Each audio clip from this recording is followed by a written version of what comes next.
Hello there, Steve Stine here again. I had someone that had asked me a question regarding power chords and how they're played and what they are. So as quickly as possible, I'm going to try and kind of clear all this out for you so you kind of understand what they are. First of all, you have to understand that the first thing you usually do on a guitar is you start learning how to play like D or G or C or E minor, things like that. And we still need those chords for sure. But the difference between a power chord and those open chords are two things. Number one, a power chord is not major and it's not minor, so it doesn't have those happy and sad qualities. It's missing those on purpose.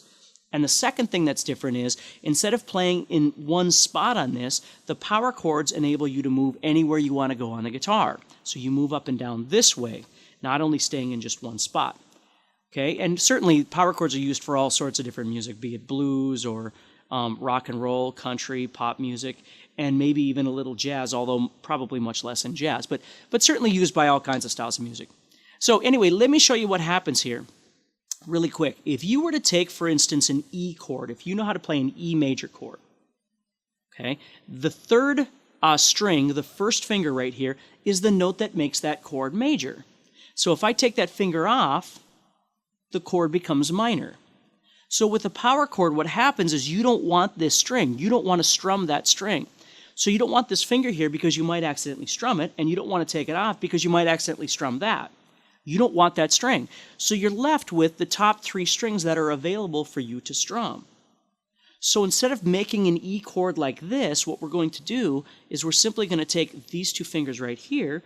We're going to press with our first finger across those two strings right there. And then we're just going to deaden out the rest of the chord by kind of touching it with the rest of our finger. I don't have to press down on it because then I'm making it like a bar chord. I don't want to do that. But vice versa, I don't want to lift my finger all the way up like this so I'm not touching those strings.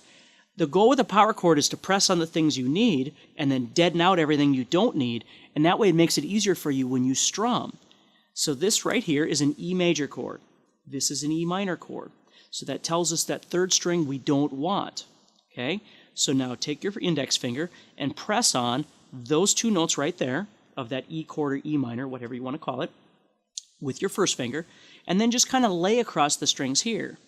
Now the true goal with this power chord is to make sure that when you strum, you're not making big open strums like this. You're staying a little smaller to be more careful, especially when you first start playing them. So you're only strumming the top couple three strings. Now, if you think about it in theory, I'm pressing on three strings, but I really only need to strum the top two to be safe. Okay? The third string, which is I'm sorry, I should call it the fourth string, but the third string of the sequence here, okay, is just an octave of the sixth string. So when I'm pressing like this, the sixth string is E, and so is the fourth string where my finger is here. And again, I don't need to go into great detail on that, but the point is that it's not an absolutely necessary note. So what you're doing is you're pressing on the fifth and fourth strings here, you're deadening everything else, and you're targeting strumming the sixth and fifth strings with your hand. If you'd happen to hit the fourth string, you're fine. Okay? I always tell my students, if you try and hit the top two, you're more than likely going to hit the top three anyway, which is fine. If you try and strike the top three and you keep hitting more than that, though, you might run into problems. So you just need to be really careful. So this is called an E power chord.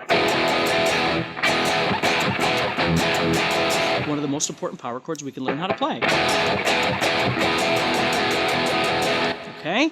Now, if I was to take this power chord and all the ideas with it and move toward the floor one string, and now move my pick down one string, so I'm pressing on the third and fourth strings instead of the fourth and fifth, and then I'm deadening everything underneath, and now my pick is going to play the fifth and fourth and possibly the third string, I've got myself an A power chord. You know, obviously a lot of music uses these chords, from Led Zeppelin to AC/DC to, you know, Buck Cherry to who knows what. I mean, there's a billion things in between there that would be using these kind of chords. Okay, so we have our E power chord, which is the top two or three strings. Then we move down, and we've got our A chord, which is the fifth and fourth and possibly the third strings. Okay? And then the last one in the open position that we really would need to talk about right now, just to get you going, is if we took this A chord and moved it down yet another string, we could do a D power chord, but this one causes a problem. Because if you think about a D chord is shaped like this. So we have somebody sitting right here. So when you make this A power chord and you move down yet another string, you need to put your third finger on the second string at the third fret, though, if you're going to strum that string. And now your pick again would lower down yet one string further, so you'd be plucking 4, 3, and then 2. Now, if you weren't playing the second string, you wouldn't need this finger. You could just strum the fourth and third strings, and you'd be fine. You could just stay on that one finger and you'd be okay. But if you do want to strum the second string, you need to put your ring finger on there, okay? Or some people would use their middle finger. I think the ring finger is a little more comfortable for me, whatever works for you. But you can't play the first string. We got to leave that guy out of there. So you'd have an E power chord, an A power chord, which would be one string lower with the pick, and then a D power chord with or without that ring finger, okay? And you, again, lower the pick down. Okay, so those are what we refer to as your open power chords. Those three chords are huge, E, A, and D.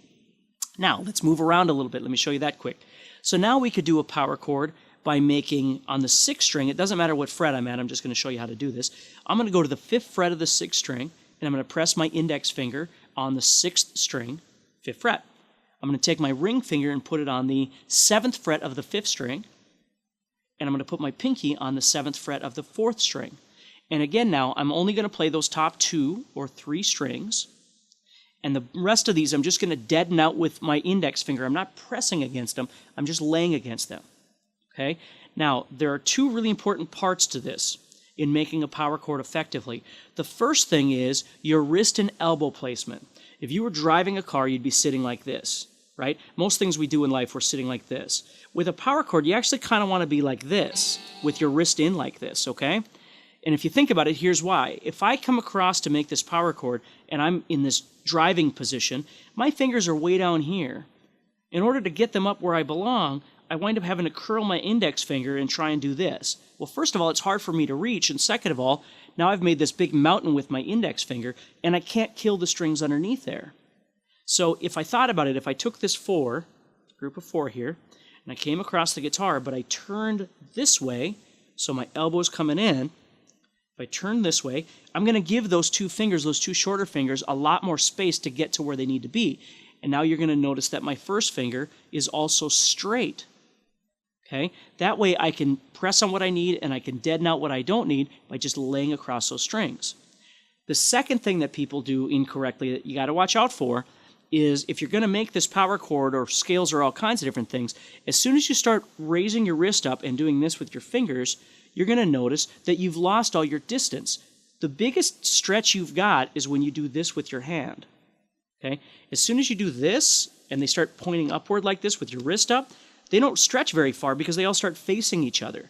So if you're trying to play this and they're all facing each other like this, it's very hard to make a power chord. So you don't want that. You want these 2 guys to be together, like they're super glued or taped together, and you want your first finger out here. You don't want them facing each other. So the first finger is straight and it's pressing right there.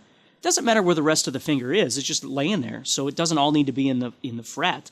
You know, if you're kind of sitting at an angle and this first finger's kind of laying across and it's not in the same fret, it doesn't matter because you're not playing them anyway. Now you set down those fingers and you play those top 3. So the goal is the approach that you're taking with that power chord to effectively make it. Okay, if you keep coming from this angle, you're going to keep having problems. You want to come from this angle.